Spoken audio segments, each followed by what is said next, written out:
हर साल की तरह इस साल भी मेले में आए हुए सभी भक्तजनों को नवरात्रि के शुभ अवसर पर डीजे राहुल रॉक जमालपुर आजमगढ़ हार्दिक शुभकामनाएं।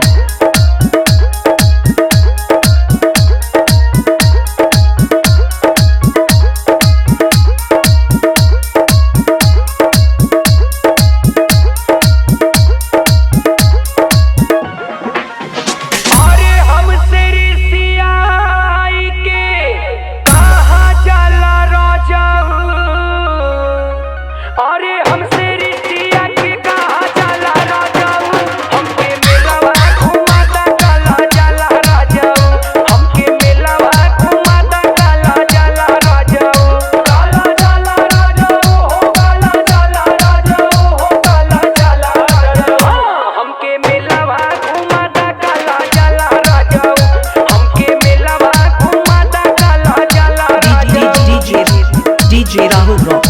Jamalpur Azamgarh DJ Rahul rock Jamalpur Azamgarh DJ Rahul rock Jamalpur Azamgarh DJ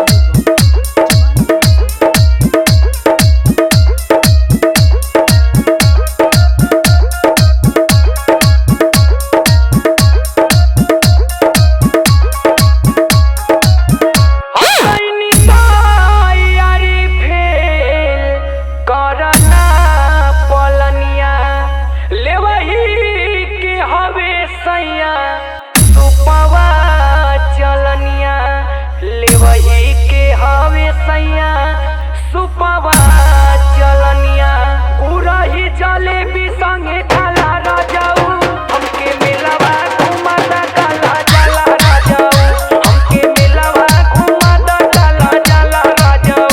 काला जाला राजाऊ हो काला जाला राजाऊ हो काला जाला राजाऊ हमके मिलवा घुमाता काला जाला राजाऊ हमके मिलवा घुमाता काला जाला राजाऊ। डीजे राहुल रॉक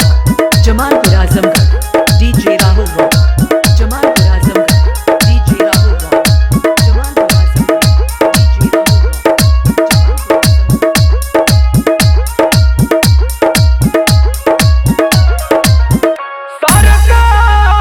कहीं कहीं झूला हो लागल चल के देखा दा दिलीप असरा लागल चल के देखा दा विकास असरा लागल संजय तमन्ना मन लागला राजाऊ हमके मिलवा घुमाता काला जाला राजाऊ हमके मिलवा घुमाता काला जाला राजाऊ काला जाला राजाऊ हो काला जाला राजाऊ हो काला जाला राजाऊ हमके मिलवा घुमाता काला जाला राजाऊ हमके मिलवा घुमाता काला जाला राजाऊ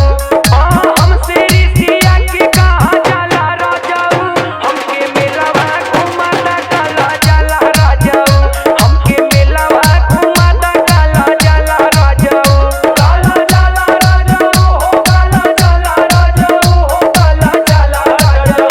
हमके अपने नाम का गाना बनवाने के लिए डीजे राहुल रॉक से संपर्क करें। खालिसपुर बाजार जमालपुर आजमगढ़। Mobile number 85 28 93 34 58।